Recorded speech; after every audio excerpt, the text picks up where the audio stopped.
France Inter.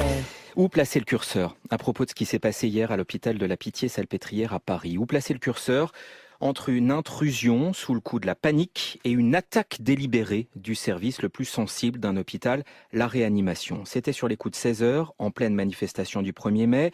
Plusieurs dizaines de manifestants font irruption dans l'hôpital qui est sur le parcours de la manifestation. Selon la directrice et le patron des hôpitaux de Paris, Martin Hirsch, ils forcent le portail et se dirigent vers le service de réanimation. Les soignants sur place les empêchent d'entrer, soignants d'un côté de la porte, manifestants de l'autre.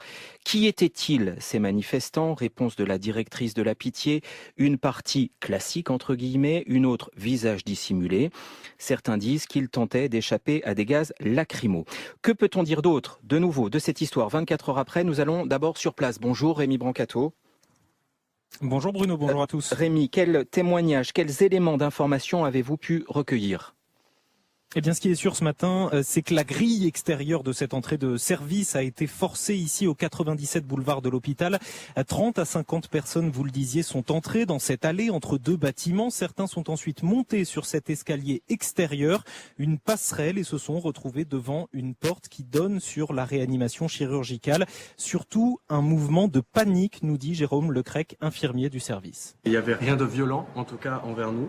En fermant les portes, il y en a quelques-uns qui ont essayé de l'ouvrir, mais après ça a été plutôt calme. Les gens ont compris qu'ils tombaient dans un service un petit peu de réanimation et qu'ils pouvaient pas rentrer tous comme ça, donc ils ont préféré essayer de calmer les choses. C'était plus un état de panique, de la peur de recevoir quelque chose de la police qu'une attaque, mais au final tout s'est passé très calmement. Cet infirmier qui a reçu ce matin la visite de la ministre de la Santé Agnès Buzyn, venu remercier les soignants, leur sang-froid, quelque peu gêné aussi devant les micros, questionné sur les propos de son collègue de l'Intérieur Christophe Castaner qui a parlé hier d'une attaque, un terme qu'elle ne reprend pas à son compte. Il y a eu une volonté claire de forcer les grilles puisque les chaînes ont été cassées. La directrice était là, leur disait de ne pas rentrer. Ils ont confirmé que c'était un lieu de soins, qu'ils savaient qu'ils étaient dans un hôpital. Ils ont souhaité rentrer. Ça ne veut pas dire que les personnes qui étaient sur la passerelle avaient une volonté de nuire à une réanimation. Je ne le dis pas. Aujourd'hui, je ne peux pas, je peux pas qualifier les circonstances. Je pense que l'enquête nous dira qui a fait quoi. Agnès Buzyn qui a aussi croisé en repartant quelques représentants syndicaux de l'hôpital, venus rappeler qu'il y a également une grève à la Pitié-Salpêtrière aux urgences. Ils estiment, eux, que la plupart des manifestants fuyaient surtout les forces de l'ordre au moment de cette intrusion et qu'ils ont même été secourus par certains personnels soignants. Rémi Brancato en direct de l'hôpital de la Pitié-Salpêtrière avec Romain Luquin à Paris. Des vidéos ont été tournées par le personnel de l'hôpital et remises à la police, dit Martin Hirsch, le patron des hôpitaux de Paris. Alors nous avons un ministre de l'Intérieur qui parle d'attaque, un Premier ministre de gestes inacceptables, une ministre de la Santé plus nuancée et des témoignages qui montrent une réalité plus complexe que ce qu'on pouvait avoir ce matin ou hier soir. La controverse monte dans le monde politique. Écoutez Jean-Luc Mélenchon. Je veux dire que M. Castaner est un menteur, en plus d'être un incompétent. Il s'est précipité hier soir sur les plateaux de télévision pour faire croire à une attaque d'un hôpital. Le mot attaque, c'est très grave, ça veut dire que des gens délibèrent de prendre d'assaut un hôpital. Naturellement, ce n'est pas vrai. Il n'y a jamais eu d'attaque. Il y avait des gens qui ont couru à l'endroit où ils pouvaient se réfugier parce que tout le secteur avait été nassé et il y avait des gaz lacrymaux partout. Donc les gens ne savaient où aller, sont précipités là en se disant là nous sommes en sûreté. Ça ne s'appelle pas une attaque, ça. Enfin, il faut quand même peser ses mots. Moi, quand je vous dis que le ministre est un menteur, je pèse mes mots. Monsieur Castaner ferait bien de faire autre chose au gouvernement, ministre de ce qu'il veut, mais pas de l'intérieur, parce que c'est vraiment pas son truc.